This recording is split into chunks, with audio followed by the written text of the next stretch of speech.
समाज को एक बेहतर दिशा देने के लिए अपनी मुहिम चलाई हुई है। और जैसा खन्ना जी ने बताया, आप लोगों को मेरी जिम्मेदारी जो आप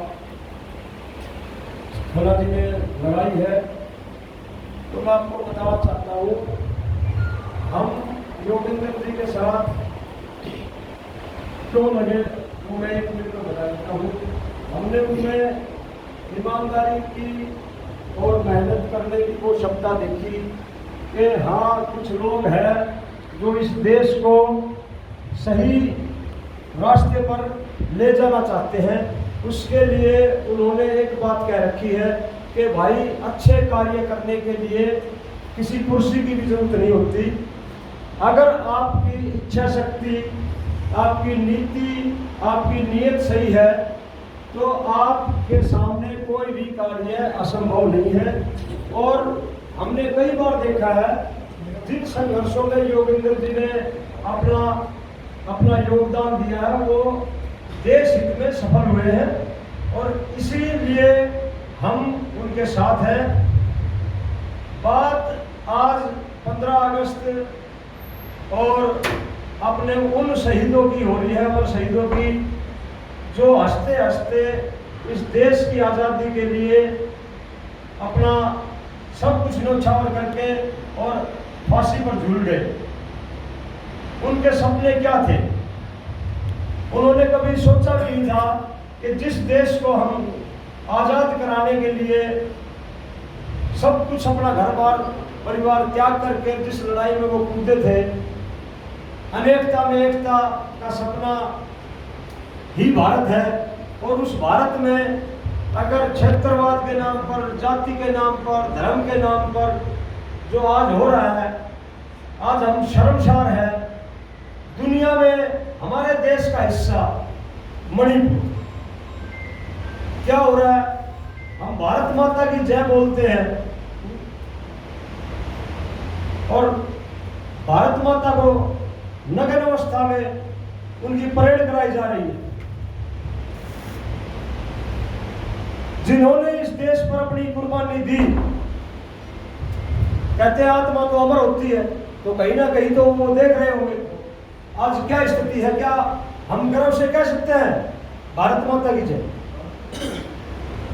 तो ये सोचने का विषय है। और अच्छे और बुरे लोग सदियों से हर युग में रहते आए हैं, लेकिन उनकी संख्या कम या ज्यादा होती है। धर्म और अधर्म सतयुग में भी था, द्वापर में भी था और आज इस कलयुग में भी। तो अब ज्यादा कुछ कहने के लिए नहीं है। कहते हैं हम तो मुट्ठी भर है, संख्या कम है। अच्छे लोग, अच्छा बीज हमेशा कम होता है, लेकिन इस धरती पर उन्होंने ही इतिहास लिखा है जो कम संख्या में जो भीड़ होती है ना, भीड़, आज भीड़ का शासन इस देश में चल रहा है। जिन विदेशों में कहते हैं भाई ये कर दिया वो कर दिया, वही आज भारत में हो रहा है। तो इस दंगे से, इस नफरत से हमें आज़ादी चाहिए, ये संकल्प होना चाहिए। भारतवर्ष तभी विश्व गुरु बनेगा जब इस देश में प्यार, प्रेम, भाईचारा बढ़ेगा और रहेगा। इस बात के लिए अगर हमने ये सोच के चलना पड़ेगा कि इस देश की खातिर अगर कुर्बानी भी देनी पड़े तो कोई बड़ी बात नहीं है, कोई बड़ी बात नहीं है। क्योंकि कितने चले गए इस देश की खातिर गए,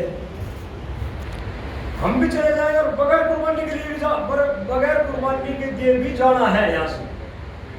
तो कम से कम जिस दिन अपनी आंख बंद हो, आखिरी समय में हम ये न सोचे, उस समय ये महसूस ना करें अंदर आत्मा कि यार हम कुछ कर तो सकते थे लेकिन हमने कुछ किया नहीं। बस अगर इतना भी सोच लोगे तो भारत देश को ये नफरती लोग ज़्यादा टेंट नहीं पहुंचा पाएंगे।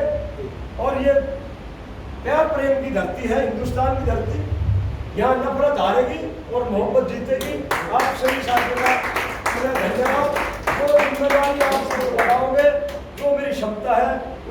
हिसाब से ईमानदारी से खन्ना साहब हम जहाँ आप कहोगे आएंगे, जो मुहिम आप चला रहे हो समाज के लिए चलाएंगे। नशा मुक्ति तो एक ऐसा काम है, आज नशे से हमारी युवा पीढ़ी बर्बाद हो गई। गांव समाज में पहले हमारे बड़े बुजुर्ग बैठकर हुक्का पीते थे, वो एक हुक्का ये समझो हमारे जो समाज का जो भाईचारा था उसको बढ़ाता था। आज उस नशे से कहीं 100 गुना ज़्यादा नशा बढ़ गया है। शराब, सुल्फा और पता नहीं कितने सूखे नशे बच्चे सेवन कर रहे थे। ये हमारा सबका फर्ज है, हिंदुस्तान से नशे को समाप्त करें। और हमारा संविधान कहता है, सरकार की जिम्मेदारी, हमारा संविधान कहता है कि सरकार की जिम्मेदारी है नशे को कम करेंगे, लेकिन उसके ऊपर कुछ नहीं किया जा रहा। उल्टा नशा सरकार बेच रही है और ऊपर लिख देती सरकारी दुकान, शराब की सरकारी दुकान। तो सरकार का ये काम रहेगा आजकल कि उससे अपना रेवेन्यू कमाओ और अपने 840 करोड़ के हवाई जहाज में घूमो। तो इस पर सोचने का बहुत जरूरत है, क्योंकि ये समाज